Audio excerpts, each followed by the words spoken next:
Welcome to biochem crew with Sahar. Dear students, आज हमने class 10th chemistry chapter 14 का topic 2 start करना है, that is conversion of solid into liquid. किस तरह सॉलिड चीज़ों को लिक्विड में चेंज किया जाता है। ठीक है, चैप्टर का नाम ही यही था ना कि फ़िज़िकल चेंजेस के बारे में हमने पढ़ना है।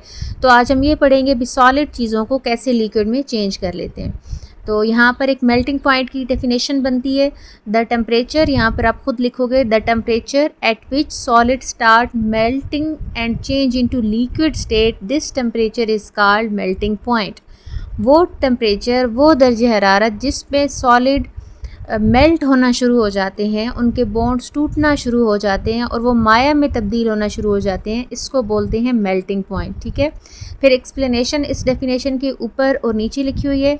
पहले ये समझ लेते हैं अभी किस तरीके जिससे जो सॉलिड्स हैं वो लिक्विड में चेंज होते हैं। डेफिनेशन के टॉप पे प्रोसीजर की हेडिंग बनेगी, heat increase the kinetic energy of particle, they start vibrating at high frequency at a particular temperature, their vibrational become so high and so fast that they overcome the cohesive forces. The particle of solid not only lose their mean position but arrangement as well. The solid collapsed and turned into liquid. ठीक है, अब इस चीज़ को समझते हैं। Solid ने किस में चेंज होना है? लिक्विड में चेंज होना है। ठीक है, और वो टेम्परेचर जिस पे कोई ठोस चीज़ माया में तब्दील हो जाती है उसको क्या बोलते हैं? Melting point. ठीक है, उस टेम्परेचर को क्या बोलते हैं? Melting point.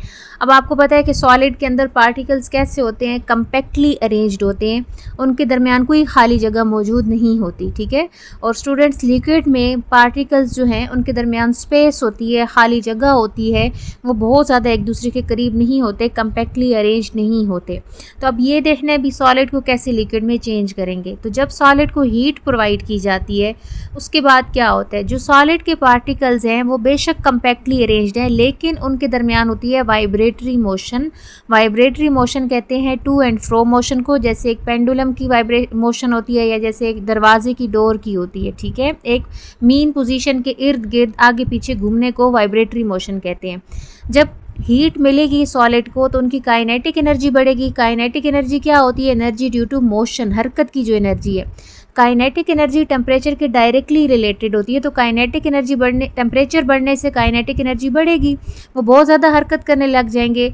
इससे क्या होगा कि मीन पोजीशन से वो हट जाएंगे। ठीक है, वो लूज़ कर देंगे अपनी मीन पोजीशन को, उस फिक्स्ड पॉइंट से इर्द गिर्द एटम हट जाएंगे। उनके दरमियान जो कोहेसिव फोर्सेज हैं, जो अट्रैक्शन की फोर्सेज हैं, जिसकी वजह से पार्टिकल ने एक दूसरे को पकड़ के रखा हुआ है और वो बहुत ज़्यादा कंपैक्टली अरेंज्ड हैं, वो चीज़ ख़त्म हो जाती है, वो ब्रेक हो जाती है। जब कोहेसिव फोर्सेस टूट जाती हैं स्टूडेंट्स, तो फिर सॉलिड चेंज हो जाते हैं लिक्विड में, उनके दरमियान स्पेसेस आ जाती हैं, वो एक दूसरे से थोड़ा थोड़ा दूर चले जाते हैं। और अभी आपने पढ़ा है ना कि लिक्विड के जो पार्टिकल्स होते हैं उनके दरमियान स्पेसेस हैं। तो समरी क्या बनती है ओवरऑल के हीट देने से वाइब्रेटरी मोशन बढ़ती है। वाइब्रेटरी मोशन क्यों बढ़ती है? क्योंकि हीट या काइनेटिक एनर्जी टेम्परेचर के डायरेक्टली रिलेटेड होती है। इसकी वजह से molecule lost their mean position and arrangement as well and solid is changed into liquid। मेरे चैनल को सब्सक्राइब कर दें, वीडियो को लाइक करें एंड शेयर करें।